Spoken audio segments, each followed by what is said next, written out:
DMTV Info, votre chaîne d'information en temps réel. La politique, la santé, le sport, les faits de société, la musique, les rumeurs et bien plus encore. Vous découvrirez cela dans notre chaîne DMTV Info.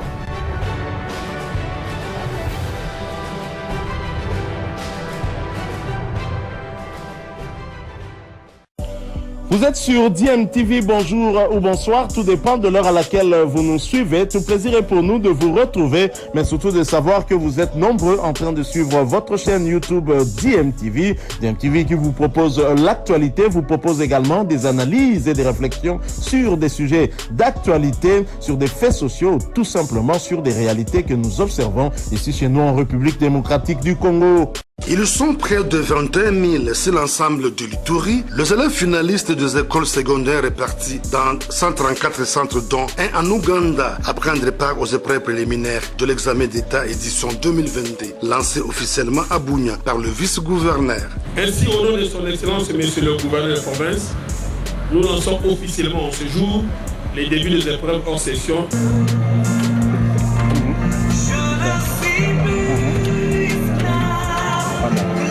Dans les territoires d'Aru, Mahagi, Irumu, Mambasa et Djougou, les élèves finalistes ont également répondu présents à ces épreuves suite à l'amélioration de la situation sécuritaire par les forces armées en cette période de l'état de siège. Les centres se trouvant dans les zones de combat ont été délocalisés dans des milieux déjà pacifiés. Tout se passe dans la sérénité et sous protection des forces de défense et de sécurité. Se sont réjouis les autorités de l'EPST en Ituri. Ce dernier salue les opérations militaires favorisant un bon climat pour l'éducation et l'instruction des enfants. Il serait un grand de ma part de ne pas louer d'une manière particulière les efforts consentis par son Excellence Monsieur le gouverneur militaire et son staff afin d'asseoir la paix et à fortiori redonner l'espoir à la population. Occasion pour le commissaire divisionnaire Alonga Boni Benjamin de rassurer quant à la détermination de l'administration militaire à restaurer la paix sur l'ensemble de la province tel que voulu par le chef de l'État, Félix Antoine Tshisekedi Tshilombo. L'insécurité est causée par nous-mêmes, fils de l'Ituri, mais nous-mêmes, nous, fils de l'Ituri, nous sommes résolument déterminés à nous mettre ensemble pour écarter cette insécurité afin de donner la chance aux enfants de poursuivre leurs études. Accompagné de la délégation de l'EPST venue de Kinshasa et de la province, le vice-gouverneur a visité 8 centres d'examen d'État en ville de Bunia, question d'encourager les finalistes et se rassurer du bon déroulement de ces épreuves. Sur instruction du gouverneur militaire de l'Ituri, le lieutenant-général Boyanka Shomadjouni, le commandant secteur opérationnel en Ituri, a tenu une causerie morale à l'intention du commandant de la force navale et unité de forces terrestres dont les éléments sont engagés dans les opérations contre la milice Codeco et un mouvement d'autodéfense au village se trouvant sur le littoral du lac Albert. Le général Nyembo Abdallah a encouragé ses compagnons d'armes de poursuivre les ennemis jusqu'à leur dernier retranchement, quelle que soit leur nature. Conscience.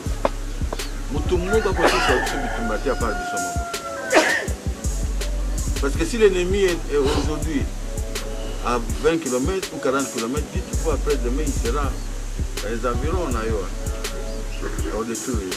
Pendant ce temps, le gouverneur militaire et commandant des opérations en Ituri a, au cours d'une audience avec les communautés, réitéré l'engagement du président de la République à restaurer la paix sur toute l'étendue de l'Ituri dans une approche globale. Donc nous avons deux dimensions comme réponse à l'insécurité ici. Nous avons les opérations et nous avons les négociations. Ceux qui acceptent d'aller dans les négociations, ils vont aller là-bas, ils vont parler. Ça c'est le plan stratégique, c'est la présidence qui organise. Ceux qui ne vont pas accepter d'aller dans les négociations, ils seront neutralisés. L'état de siège, c'est l'engagement du gouvernement. Or, notre gouvernement est engagé vraiment à éradiquer. Rappelons que c'est depuis le vendredi 20 mai dernier que les forces armées ont lancé des opérations musclées contre la milice Codeco au bord du lac Albert, notamment au village Café, groupement Losandrema, chefferie de Baïma Nord, en territoire de Djougou. Il est établi suivant les éléments que nous avons reçus du terrain, en tout cas des soupçons se cristallisent sur un soutien qu'auraient reçu les M23 de la part du Rwanda. Et à ces propos, nous avons activé le mécanisme de suivi et d'ailleurs, le chef de ces mécanismes se trouve présentement à Kigali pour attester ces faits. Nous pensons que les M23 ne disposent pas des matériels militaires.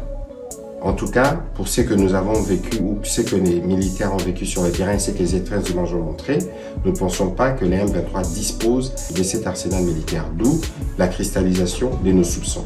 Mais ceci dit, nos forces armées ont été encore une fois de plus mobilisées pour être sûrs que chaque centimètre de notre territoire national est protégé. Et d'ailleurs, il vous souviendra qu'il y a quelques mois, 12 mois, nous avons lancé la campagne Mendele Koyate. Je pense que c'est le moment de le relancer parce que nous devons tous, chacun nous lever pour qu'aucune tentative, d'aucune manière, d'aucun groupe ou de camp pays quelconque ne tente de prendre un seul centimètre de notre territoire. À la suite de l'adhésion de la République démocratique du Congo à la communauté des États de l'Afrique de l'Est, tous les groupes armés se sont soumis au processus politique qui avait été décidé par les chefs d'État. À l'exception du M23, dont on parle encore maintenant, c'est un acte de rébellion visible non seulement par rapport à la République démocratique du Congo, mais vis-à-vis de tous ces chefs d'État de la sous-région qui se sont engagés dans les processus de paix. Et donc, si ces mouvements et tout ce qu'il y a comme force affiliée derrière continuent leur aventure, ils subiront évidemment la force parce que la force est aussi l'alternative qui a été proposée. Et donc, nous tenons au retour de la paix. Le président de la République, depuis son arrivée aux responsabilités, l'a démontré. Nous faisons tout pour que la paix revienne, mais ceux qui seront réfractaires à la paix, ils seront bien obligés de subir la force parce qu'il y a un seuil de tolérance. Les forces armées de la République démocratique du Congo portent à la connaissance de l'opinion nationale et internationale que, pendant que nos forces, avec l'appui de la MONUSCO, sont en confrontation avec les terroristes du M23 dans le groupement de Jomba, plus de 20 obus et bombes tirés de l'est vers l'ouest de l'axe routier Goma-Rutshuru ont explosé hier, mardi 24, et aujourd'hui, mercredi 25 mai 2022, sur le territoire congolais, à Katale, non loin de la piste d'aviation de l'Institut congolais pour la conservation de la nature, ICCN, à Rumangabo et les environs. Comme si cela ne suffisait pas, la position des forces armées de la République démocratique du Congo de Ruhunda, située dans le versant ouest de la montagne de Karisimbi à Kibumba, à 20 km à l'est de la ville de Goma, a été attaquée la nuit de lundi 23 mardi 24 mai 2022 à 3 h du matin. Les combats se sont poursuivis jusqu'aux petites heures du matin et les forces royalistes ont repoussé l'ennemi. Dans sa débandade, l'ennemi a abandonné des armes et des effets militaires récupérés par les FARDC.